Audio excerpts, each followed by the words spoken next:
eu vou falar aqui de uma das bandas mais importantes do nosso cenário metálico nacional, o Arpia. Essa banda, cara, é uma banda inovadora pra época, né? E foi a primeira banda a gravar oficialmente um EP de heavy metal no Brasil, cara. Então, solta a vinheta.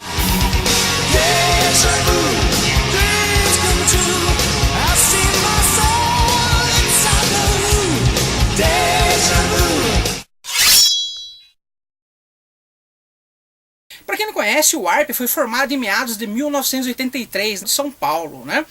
O grupo no princípio chamava-se Via Láctea e era formado por Jacques Santiago na voz, Elcio Aguirra na guitarra, Marcos Patriota na outra guitarra, Ricardo Ravanche no baixo e Zé Henrique na bateria.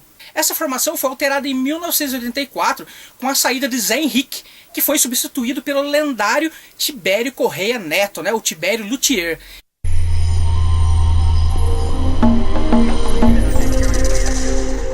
Logo após a entrada do baterista Tibério, a gravadora Baratos e Afins convidou o Arpia para participar da primeira edição da clássica coletânea SP Metal. O relógio está marcando a meia-noite, correntes tilindam nas esquinas, passadas militares são ouvidas, muitos vultos sob a névoa. Entretanto, Tibério, que acreditava no potencial da banda, propõe para a gravadora a realização de um EP com 5 músicas. Desta forma, em 1985, o Arpia conseguiu forjar, galera, na história do heavy metal nacional, o excelente EP A Ferro e Fogo, cara. O primeiro EP do estilo a ser gravado aqui em terras tupiniquins. Vou mostrar para vocês aqui o disco, hein? Esse aqui é o clássico, ó, Ferro e Fogo. A versão original da época, essa minha aqui, em vinil. Consegui adquirir recentemente, há muito tempo eu procurava. E recentemente consegui adquirir aqui. Aqui, ó, 45 RPM. Muito legal, ó. Tá completinho o disco. Aqui o selo vermelho, né? Da Baratos e Afins. Vamos ver se vai focar aí. Muito legal esse disco aqui. Pessoal da banda da época aqui, ó. Clássico. Esse disco é um clássico, né? Eu tenho aqui uma cópia em CD também. Vou mostrar pra vocês, ó. É muito difícil aqui arrumar essas versões em CD aqui, ó. Tanto vinil quanto CD do Arpia é muito complicado, né? O que eu acho muito legal no Arpia é que ela foi a primeira banda nacional a trazer a verdadeira origem do heavy metal, essa questão de colocar cultura, né, misturar cultura com o heavy metal, propagar a cultura através do heavy metal, né?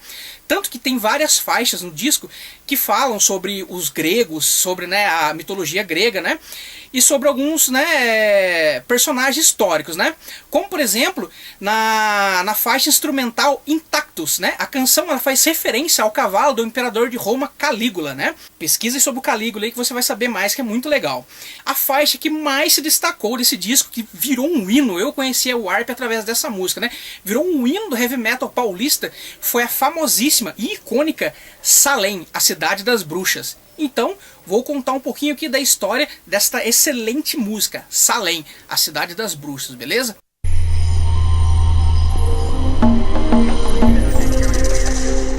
Salem discorre sobre os acontecimentos reais que aconteceram no ano de 1692, lá na cidade de Salem. Salem ela ficou famosa depois que 200 pessoas foram acusadas de bruxaria, no qual 20 dessas pessoas acabaram sendo executadas em consequência dessas acusações.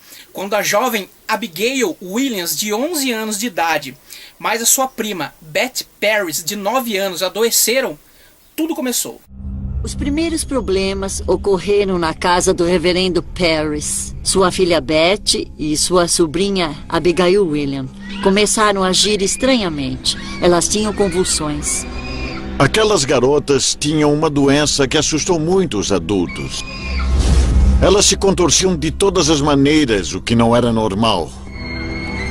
Às vezes, corriam para a lareira como se fossem pular no fogo. Em alguns casos, há relatos de marcas de mordidas em seus corpos. Elas estavam realmente doentes. A família usava remédios caseiros. Eles chamaram médicos, doutores e rezaram para elas.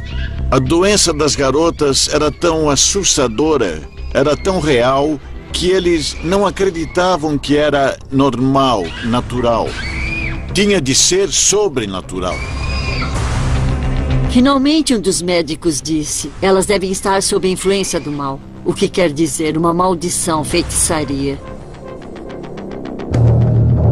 Os médicos diagnosticaram a doença como feitiçaria e estavam convencidos de que o demônio era a causa de tudo.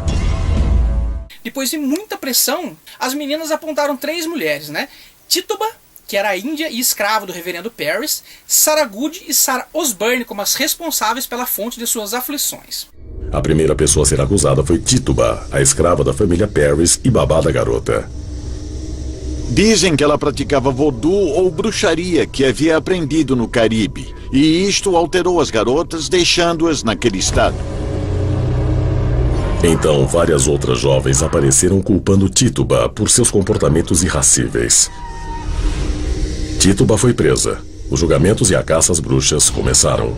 Depois de muita confusão e vários dias de julgamento, o número de meninas com os mesmos sintomas só aumentava, sem contar que várias outras pessoas foram acusadas de bruxaria. Muitas dessas pessoas as afirmavam sofrer acusações por pura e simples rivalidade pessoal. As pessoas acusadas de prática de bruxaria eram levadas a julgamento, eram condenadas e executadas. Seus imóveis, suas roupas e sua mobília podiam ser confiscados pelo Estado.